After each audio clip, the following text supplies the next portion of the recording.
Kasih Tuhan Yesus untuk pagi yang menggairahkan bagi kami kembali. Karena hadirat-Mu ada di antara kami. Kesadaran bahwa Tuhan masih ada di tengah dunia yang semakin jahat ini. Kami selalu ingin membangun sebuah kesadaran bahwa Engkau Allah Immanuel yang selalu beserta dengan kami. Itulah yang memberi kami kekuatan untuk kami berani menghadapi kehidupan ini. Terima kasih Tuhan untuk sukacita, damai sejahtera yang kembali kami dapatkan pagi hari ini. Mari Tuhan berkati kami sekarang dengan firman-Mu. Kami ingin belajar terus Tuhan mengenal Engkau dan hidup seperti Engkau ya Tuhan. Agar hidup kami terus boleh menjadi berkat bagi banyak orang. Dan nama Tuhan boleh senantiasa dimuliakan melalui kehidupan kami.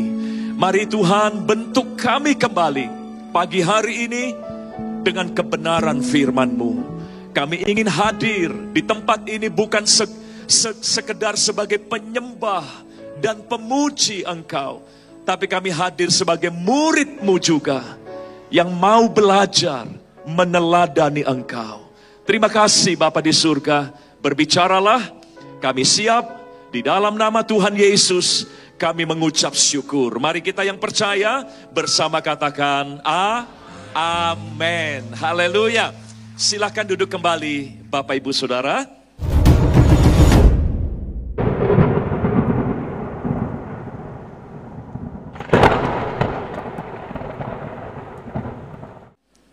Puji Tuhan, selamat pagi Bapak Ibu, Shalom. Salam sejahtera untuk kita semua ya. Senang sekali kita bisa berjumpa kembali. Oke, mari kita akan gunakan waktu kita segera. Kita mau belajar ya untuk terus membangun kehidupan kita agar sesuai dengan kehendak Tuhan. Nah, pagi hari ini saya mau ajak kita kembali melihat tokoh di Alkitab yang namanya Yusuf. Seorang yang menjadi teladan bukan cuma untuk anak-anak muda, karena Yusuf diceritakan ya sebagai tokoh atau anak muda yang memenuhi panggilan Tuhan lewat berbagai tantangan yang ada. Dia bisa melewati semuanya dan akhirnya rencana Tuhan tergenapi dalam hidupnya. Dan bagi kita juga, baik kita yang muda maupun yang sudah lanjut usia, kita tetap perlu belajar dari orang yang bernama Yusuf ini. Nah, ketika dia di Mesir, ada catatan yang menarik. Dalam Kejadian 39, ayat yang ke-6, kita akan mulai dari situ ya. Saya akan gunakan PowerPoint untuk membantu Bapak Ibu memahami lebih baik. Nah, saudara lihat di sini, dalam Kejadian 39, wah ini space-nya nggak masuk ya. Oke, Bapak Ibu bisa lihat di handphone atau di Alkitab kita masing-masing agar kita bisa membaca keseluruhan ayatnya ya. Kejadian 39 ayat yang ke-6 dikatakan demikian, segala miliknya diserahkannya pada kekuasaan Yusuf. Ini bicara tentang Potifar, majikan yang mempekerjakan Yusuf di Mesir. Nah, Potifar ini begitu percaya kepada Yusuf sehingga segala miliknya diserahkannya pada kekuasaan Yusuf. Dan dengan bantuan Yusuf, ia tidak usah lagi mengatur apapun selain dari makanannya sendiri. Dikatakan adapun Yusuf itu manis sikapnya dan elok parasnya. Oke, bisa dimainkan itunya, animasinya. Jadi jangan ditampilkan semua. Tolong teman multimedia, bisa satu persatu ya. Ini udah nongol semua. Oke, saudara lihat ya. Tadi ayat yang kita baca, ada hal yang menarik di sini, bahwa Yusuf membangun satu sikap yang manis. Padahal hidupnya lagi pahit, saudara.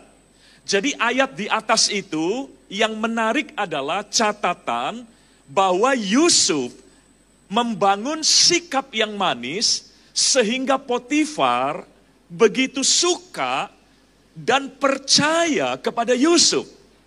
Padahal tidak mudah untuk Yusuf bersikap manis.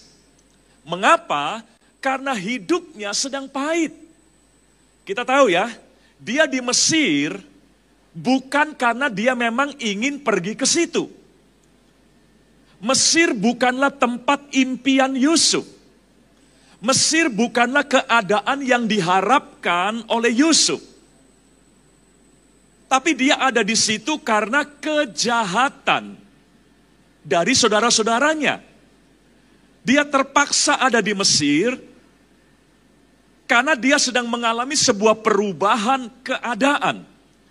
Dari seorang anak yang dikasihi menjadi seorang budak yang diperjualbelikan. Dan itu terjadi bukan karena dia membuat kesalahan. Itu terjadi bukan karena dia melakukan dosa di hadapan Tuhan.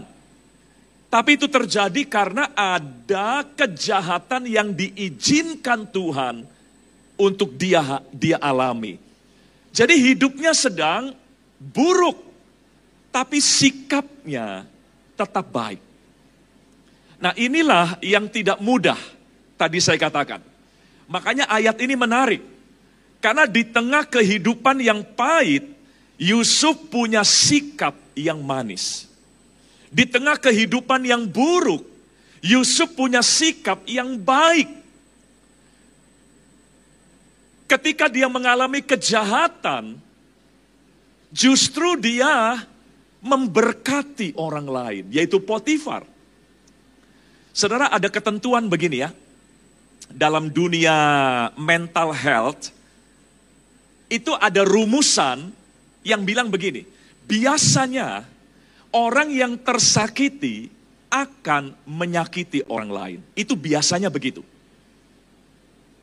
Orang yang terlukai akan melukai orang lain.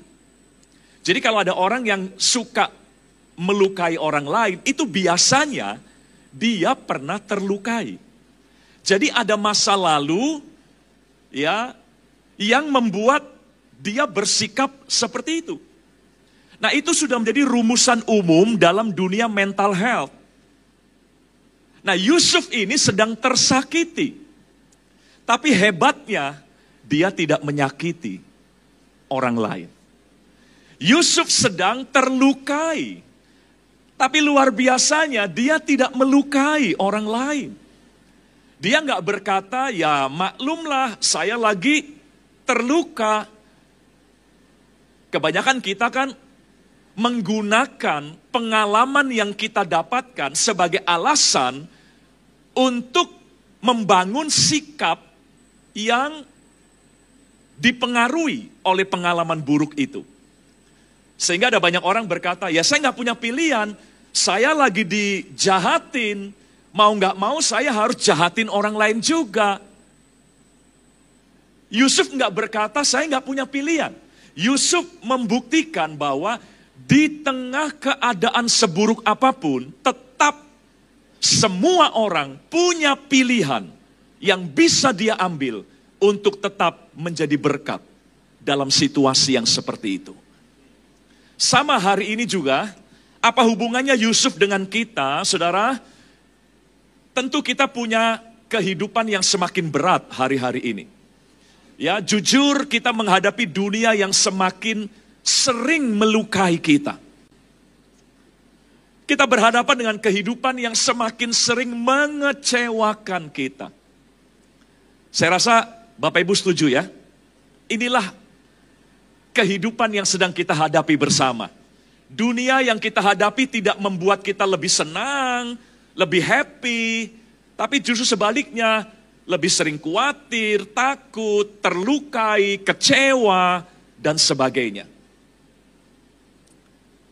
Dan akibatnya banyak orang menggunakan alasan itu. Ya saya lagi kecewa, maklum aja. Kalau saya juga mengecewakan orang lain. Saya lagi nggak enak nih. Jadi maklum aja kalau saya bikin orang lain nggak enak juga, begitu. Bapak Ibu, Seolah-olah kita merasa nggak punya pilihan. Gimana mau jadi berkat? Sebab saya pun lagi kehilangan berkat. Gimana mau hidup benar? Karena semua lagi serba salah. Nah, seringkali kalimat-kalimat seperti itu seolah-olah melegitimasi untuk kita berkata, ya saya nggak punya pilihan lain. Apa yang saya lakukan berdasarkan apa yang saya alami. Nah, Bapak Ibu, seringkali sikap kita dikendalikan oleh sikon kita. Itu yang seringkali berlaku umum. Tapi Yusuf ini luar biasa. Yusuf ingin membuktikan kepada kita bahwa enggak seharusnya kita selalu beralasan enggak punya pilihan, begitu. Yusuf ingin memberitahu kita bahwa kita selalu punya pilihan.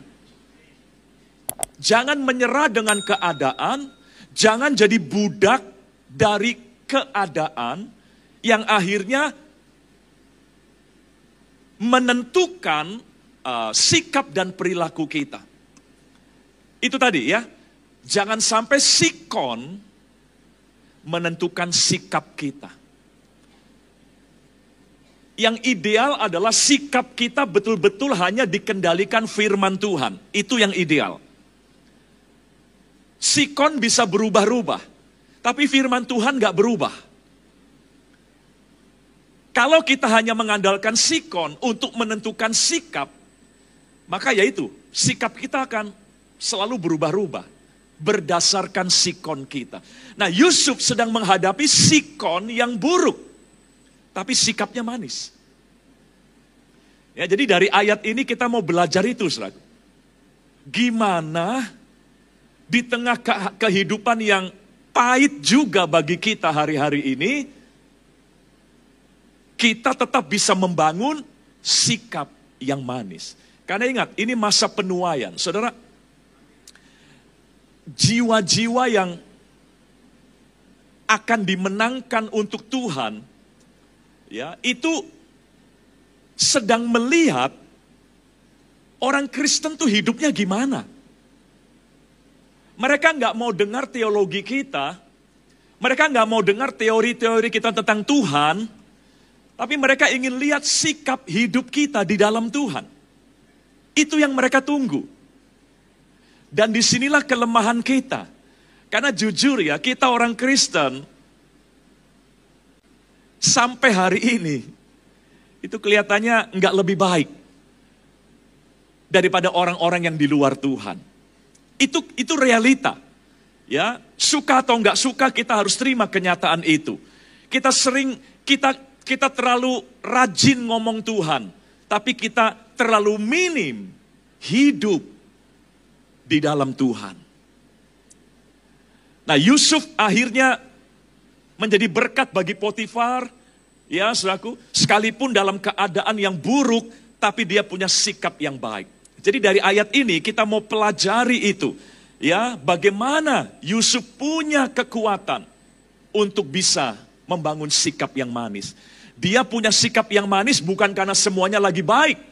Kalau semuanya lagi baik, gampang ya untuk membangun sikap yang manis. Kalau semuanya lagi oke, maka sikap yang baik itu gampang kita bangun. Tapi hari ini Tuhan ingin memberi tantangan buat kita. Dan Tuhan berkata memang gak mudah, tapi bukan berarti gak mungkin. Yusuf membuktikan bahwa itu mungkin. Sekalipun dalam keadaan yang gak enak, tetap bisa menjadi pribadi yang memberkati orang lain. Dan kita ingin mencapai goal itu juga, seperti yang Yusuf pernah lakukan. Ya, nah, saudara, ada satu tokoh dalam sejarah dunia yang namanya Viktor Frankl. Tadi sudah muncul ya, statement dari orang yang bernama Viktor Frankl. Ini bagus. Oke, saya mau perkenalkan dulu siapa dia. Viktor Frankl adalah orang Yahudi yang turut menjadi korban kekejaman dari Jerman di bawah Hitler ketika Perang Dunia Kedua pecah. Bapak Ibu tahu ya, yang suka sejarah, Jerman itu sangat membenci orang Yahudi karena dianggap orang Yahudi adalah orang yang sebetulnya lebih pintar daripada bangsa Arya, yaitu Jerman. Nah, Hitler nggak terima. Hitler berkata bahwa Jerman lebih baik daripada orang Yahudi.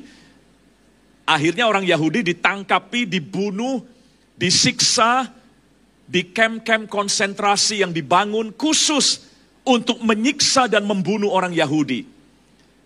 Jutaan orang Yahudi mati di kamp-kamp konsentrasi itu. Nah, Viktor Frankl termasuk yang dibawa masuk ke kamp-kamp itu. Tapi hebatnya dia bertahan. Waktu Amerika mengalahkan Jerman di Perang Dunia Kedua, dan Amerika membebaskan yang tersisa dari kamp-kamp itu, maka Viktor Frankl termasuk salah satu yang dibebaskan. Ya, badannya udah kurus kering karena disiksa tiap hari, melihat penyiksaan tiap hari, mengalami kekerasan tiap hari. Sebagian besar yang dibebaskan memang masih hidup, tapi jiwanya tergoncang. Artinya mereka udah nggak waras semua, karena mereka stres, depresi. Bayangkan tiap hari mereka mengalami dan menyaksikan kekerasan. Tapi ada sedikit orang-orang yang dibebaskan dari situ yang masih sehat mentalnya. Salah satunya adalah Viktor Frankl. Dari mana mereka tahu bahwa dia masih sehat mentalnya? Karena waktu diajak ngomong masih nyambung. Masih bisa menanggapi dengan normal. Sementara yang lain yang masih hidup, yang dibebaskan, kebanyakan ditanya A, jawabnya C, saudaraku. Udah ngelantur, udah gila begitu ya. Karena jiwanya tergoncang.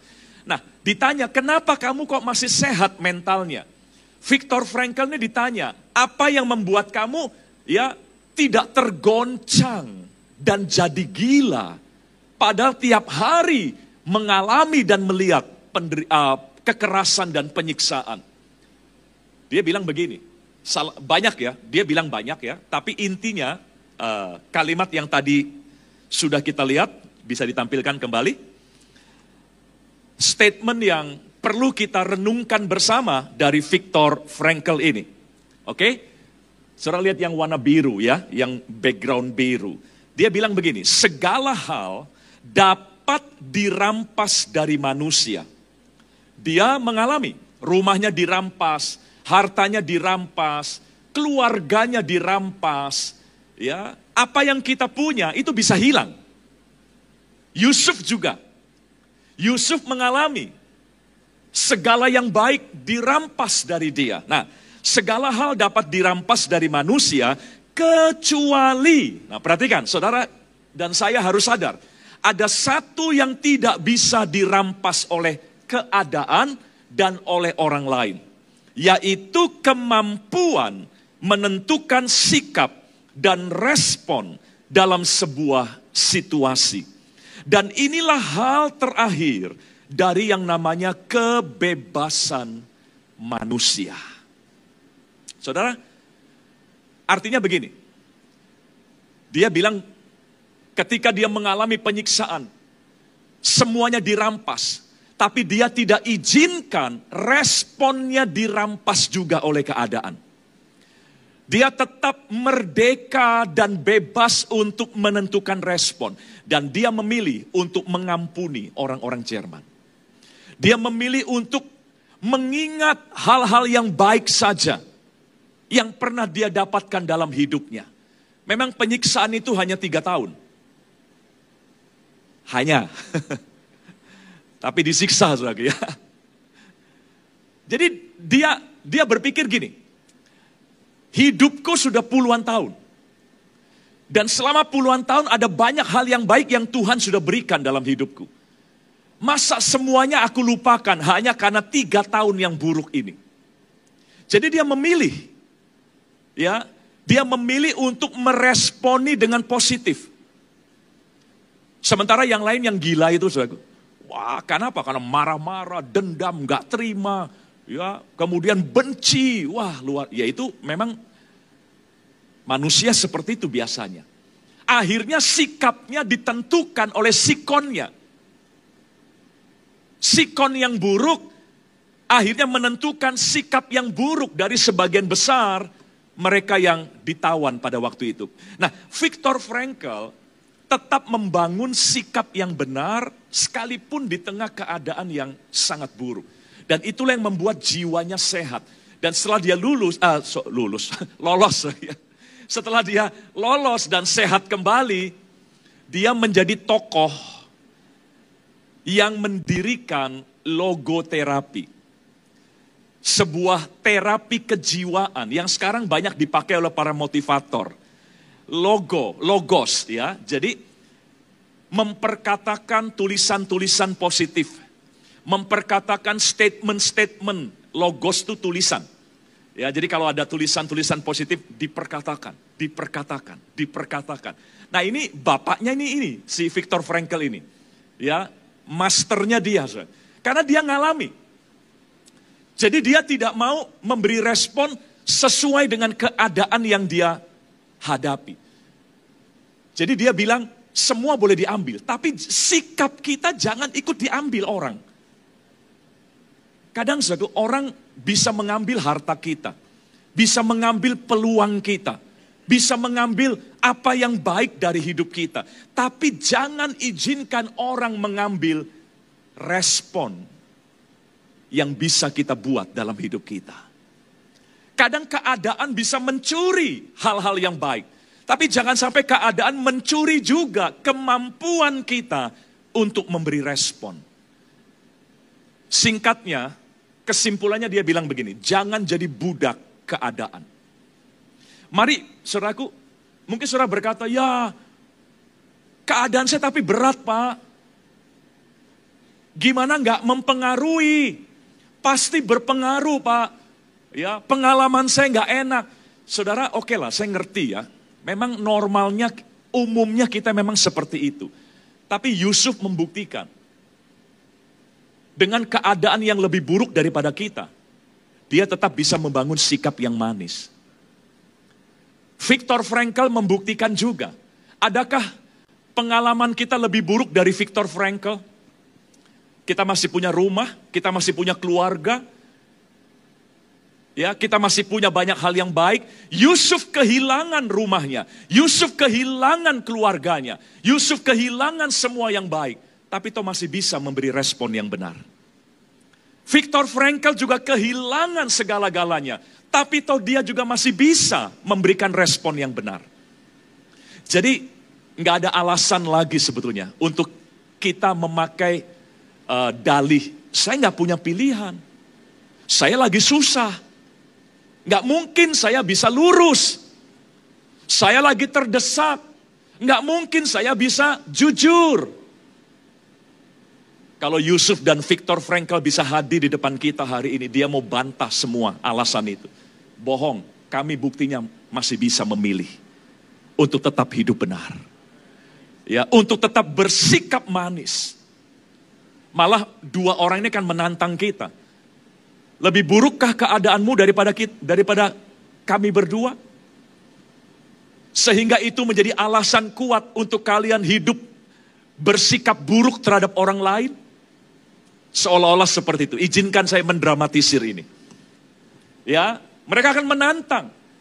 Lebih burukkah? Mereka akan berkata, kami jauh lebih buruk pengalaman kami. Tapi terbukti, semua orang tetap punya kemerdekaan untuk menentukan sikap di tengah segala situasi yang kita hadapi. Mari saudara, kita coba ya, sekalipun gak mudah. Sekali lagi, gak mudah bukan berarti gak mungkin. Ya, dan kita bersyukur kita punya Roh Kudus, ya, kita punya kuasa dari tempat yang maha tinggi, yang memampukan setiap kita. Jadi mari jangan menyerah dulu dengan keadaan. Lalu kita bersikap sesuai dengan keadaan kita. Jangan. Sikap kita harus tetap berdasarkan firman Tuhan saja. Ya, bukan berdasarkan keadaan, tapi hanya berdasarkan firman Tuhan saja. Kita membangun sikap dan respon kita. Nah, sayangnya, boleh ditampilkan kembali. Saudara tentu ingat ayat-ayat yang Paulus tuliskan dalam 2 Timotius 3 ayat 1 sampai 5. Saya rangkumkan di sini bahwa di masa-masa akhir zaman, di mana keadaan akan semakin sulit, maka manusia akan terjebak untuk mencintai uang dan tidak yang lain. Uang menjadi berhala yang utama bagi dunia di akhir zaman ini. Dan akibatnya timbul masa yang sukar. Karena semua orang berjuang hanya demi uang. Dan demi uang itulah muncul perilaku-perilaku yang kalau Bapak Ibu bisa lihat, mereka akan membual, sombong, memfitnah orang lain, berontak, nggak bisa berterima kasih, tidak tahu mengasihi, ya, tidak bisa berdamai, lalu garang, tidak bisa menguasai diri dan seterusnya. Inilah perilaku-perilaku yang diperbuat orang dengan alasan karena masa-masa ini sukar. Keadaan sulit. Kalau kita jujur nggak akan dapat. Keadaan sukar. Kalau kita terlalu baik nggak akan kebagian. Kita harus garang. Kita harus menunjukkan kita lebih kuat dan sebagainya. Dan inilah situasi yang kita hadapi di akhir zaman. Orang menggunakan alasan sikon lagi susah. Sikon lagi nggak baik. Ekonomi lagi tidak baik-baik saja. Dengan alasan itu mereka akhirnya melegitimasi semua perilaku yang buruk. Dan saudara mungkin berpikir, wah itu kayaknya orang yang nggak kenal Tuhan tuh. Yang melakukan semuanya. Nah, dalam ayat yang kelima, coba ditampilkan kembali ya. Di 2 Timotius 3 tadi, di bagian ayat yang kelima, dikatakan mereka yang melakukan semuanya itu hanya dengan dalih bahwa keadaan semakin sulit adalah mereka yang secara lahiriah. Kalimat terakhir, perhatikan. Itu ayat yang kelima dari 2 Timotius 3. Secara lahiriah, mereka masih menjalankan ibadah. Bahasa Inggrisnya, they still worship God. Seperti yang kita lakukan tadi, worship God. Jadi, para penyembah Tuhan di sini, termasuk mereka yang membangun sikap mereka berdasarkan sikon. Nah, ini yang Paulus peringatkan. Justru seringkali kita yang masih menyembah Tuhan inilah yang seringkali sering menggunakan alasan keadaan untuk melegitimasi perilaku-perilaku yang salah di hadapan Tuhan. Mari kita jadikan ayat ini untuk peringatan bagi diri kita masing-masing. Karena kita adalah orang-orang yang masih menyembah Tuhan. Jangan sampai kita masih menyembah Tuhan, tapi sikap kita tergantung sikon kita. Makanya inilah yang menghambat penuaian akhir zaman. Inilah yang membuat orang-orang gak tertarik dengan kekristenan. Karena mereka melihat orang Kristen juga sama, minggu aja mereka menyembah Tuhan. Tapi Senin sampai Jumat perilakunya sesuai sikon. Kalau sikon baik, mereka baik. Kalau sikon oke, mereka oke. Tapi kalau sikon buruk, mereka lebih buruk daripada kita. Itulah realita yang kita harus akui.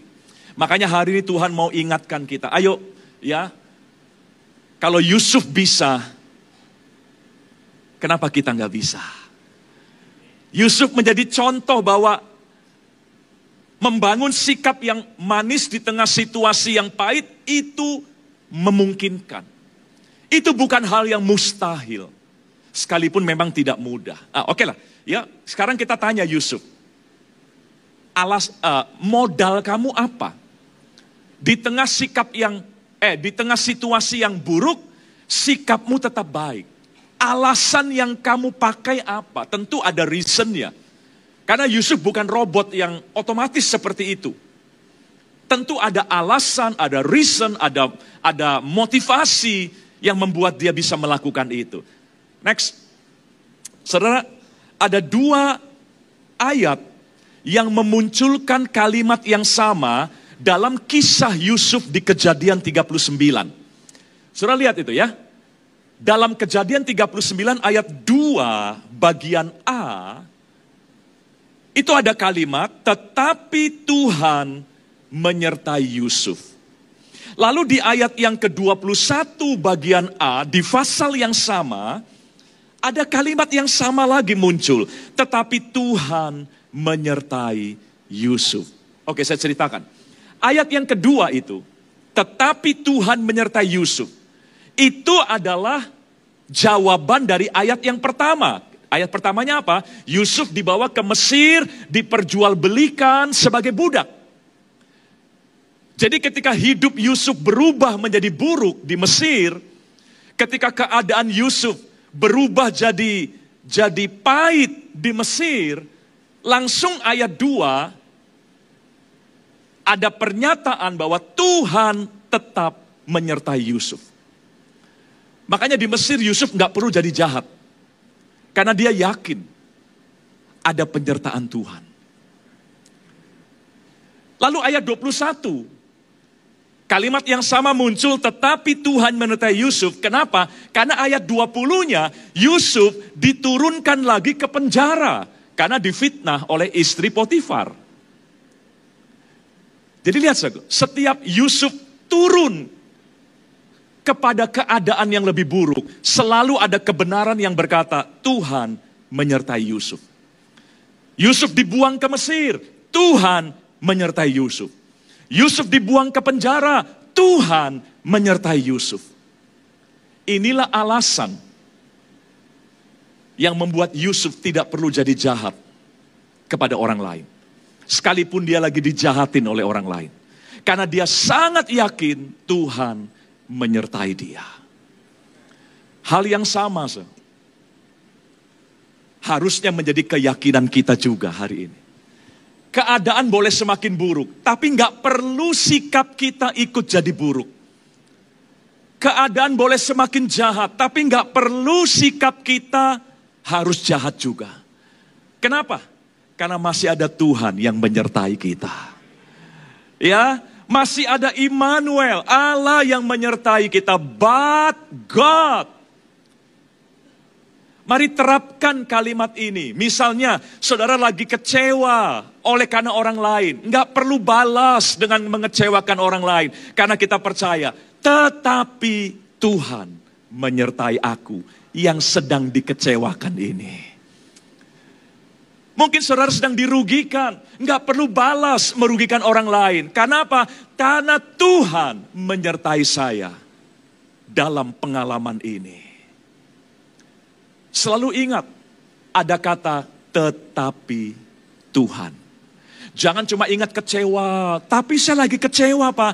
Ya, tapi juga ada Tuhan yang menyertai kita. Ya, but God. Nah, saya tanya AI, saudaraku ya. Bapak Ibu tahu AI lagi rame lah ya. Sekarang mau tanya apa aja ke AI, jawabannya bagus-bagus. Ya, kata but atau istilah frase but God itu artinya apa sih? Nah, saudara bisa lihat tuh, ya. Dalam overview-nya AI ini berkata kalimat tetapi Tuhan itu menandakan bahwa Allah sanggup mengintervensi ya lewat anugerahnya pada setiap situasi yang penuh dengan tantangan dan kesulitan. Jadi dalam setiap keadaan yang sulit dan penuh dengan tantangan, Allah selalu punya kemampuan untuk mengintervensi dengan anugerahnya. Makanya kita nggak perlu harus ngejahatin orang lain. Hanya karena situasi kita sedang terjahati.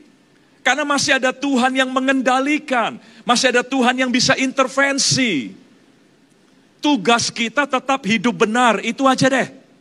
Tugas kita tetap membangun sikap yang sesuai kehendak Allah. Jangan membangun sikap yang sesuai keadaan kita. Tapi bangun sikap sesuai kehendak Allah. Itu aja. Soal situasi, Tuhan bisa intervensi. Kita membangun sikap, Tuhan mengintervensi sikon kita. Ya, kita menjaga sikap, Tuhan mengintervensi sikon kita. Yusuf punya pengalaman seperti itu. Makanya dia mau cerita, saya nggak perlu jadi jahat. Sekalipun keadaan lagi menjahati saya. Karena saya sadar dan saya percaya, Tuhan masih menyertai saya. Ya, but God. Saudara mungkin berkata, itu kan Yusuf, Pak. Dia mah disertai Tuhan. Nah, kita apakah disertai Tuhan juga? Oke, saya tutup ya. Dengan ayat yang sangat terkenal loh. Roma 8:28 ini.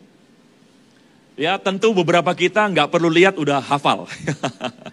Ya, tapi lihat lagi deh ayat ini ya. Roma 8:28, yuk kita baca bersama-sama Bapak Ibu ya. 1, 2, 3, kita tahu sekarang bahwa Allah turut bekerja dalam segala sesuatu untuk mendatangkan kebaikan bagi mereka yang mengasihi Dia, yaitu bagi mereka yang terpanggil sesuai dengan rencananya. Hubungannya apa dengan Yusuf? Saudara, Yusuf hanya tahu Allah menyertai dia. Yusuf tahu Allah menyertai dia waktu dia harus turun ke Mesir. Yusuf tahu Allah menyertai dia waktu dia harus terbuang ke penjara. Akhirnya Yusuf tetap menjaga sikapnya benar. Di Mesir dia jadi budak yang dipercaya. Di penjara dia jadi narapidana yang disukai oleh kepala penjara. Sikapnya baik. Hanya bermodalkan karena Tuhan menyertai saya. Nah buat kita punya ayat ini yang dulu Yusuf nggak punya. Roma 8 ini belum ada waktu Yusuf hidup. Bedanya apa? Sekarang kita tahu, kata Paulus, ya, kita tahu sekarang Allah bukan cuma menyertai kita. Seperti yang Yusuf dulu tahu, cuma itu yang Yusuf tahu. Allah menyertai dia. Sekarang kita tahu Allah turut apa? Bekerja. Beda loh saudaraku. Kalau sekedar menyertai, belum tentu bekerja kan? Kadang ada teman-teman yang menyertai kita, tapi pasif. Cuma sekedar hadir. Itu pun sudah sangat menghibur kita ya. Coba, kalau saudara sedang berduka ya, saya suka ngajarin ya, teman-teman di Bandung gitu ya. Karena mereka sering bingung, Pak, kalau kita ke rumah duka, mesti ngomong apa ya? Kadang-kadang kita juga kagok ya. Kalau ngomong, kuat ya. Kadang orang bilang, ya lu kuat. Ya, kita yang kehilangan ya mana kuat begitu. Biasanya kan kita agak confused ya, mau ngomong apa ini ya? Mau ngomong kuat, ya kalau dianya bisa terima. Atau ada yang sok rohani, Tuhan membawa kebaikan. Waduh, tersinggung saudara.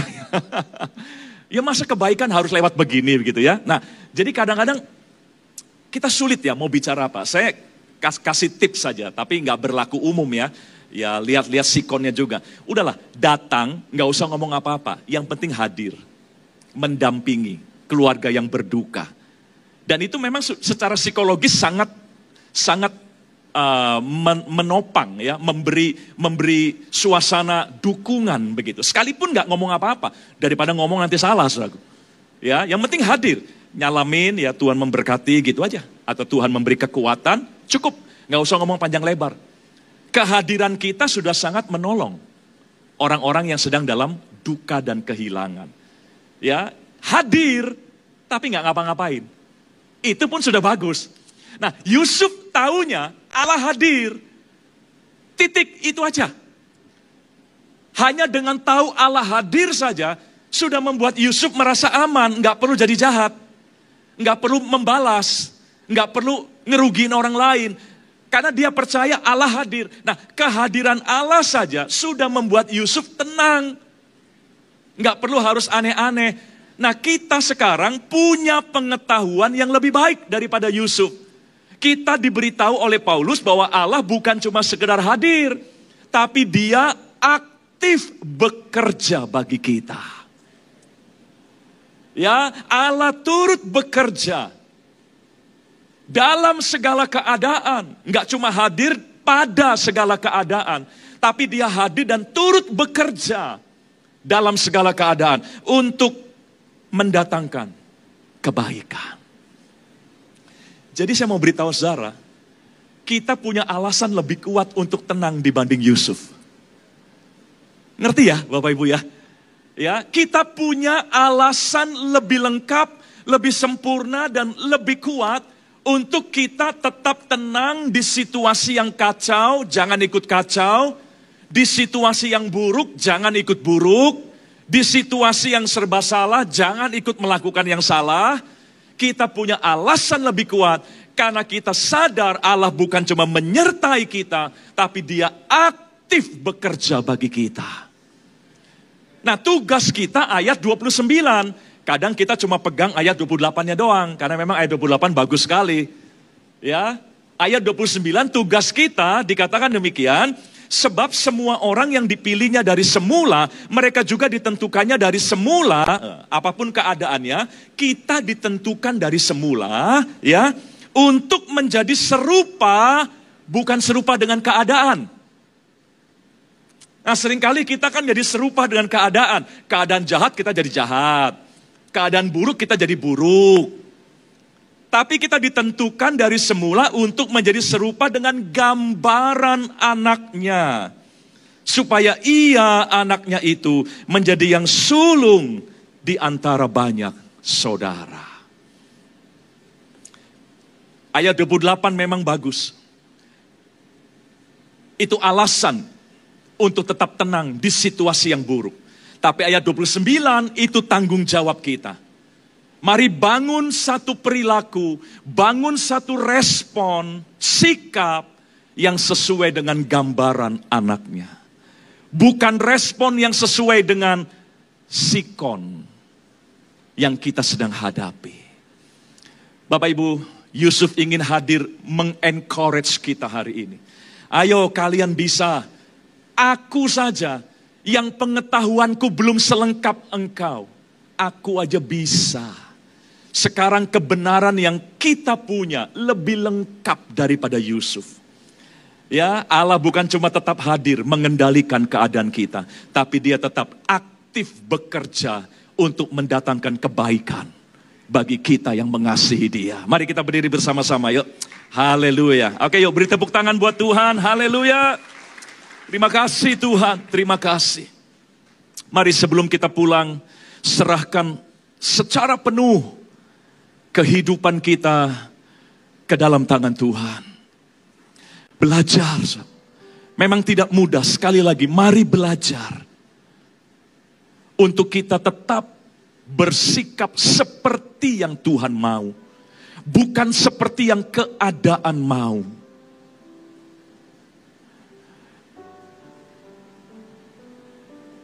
Tutup mata kita bersama yuk. Haleluya. Tuhan, inilah kami.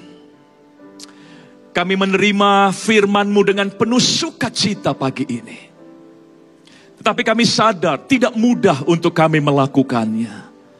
Itulah sebabnya kami membuka hati kami. Mari Allah Roh Kudus urapi kami semua. Untuk kami bisa melakukan firman yang kami dengar pagi ini. Mampukan, berdayakan setiap kami. Terima kasih Tuhan.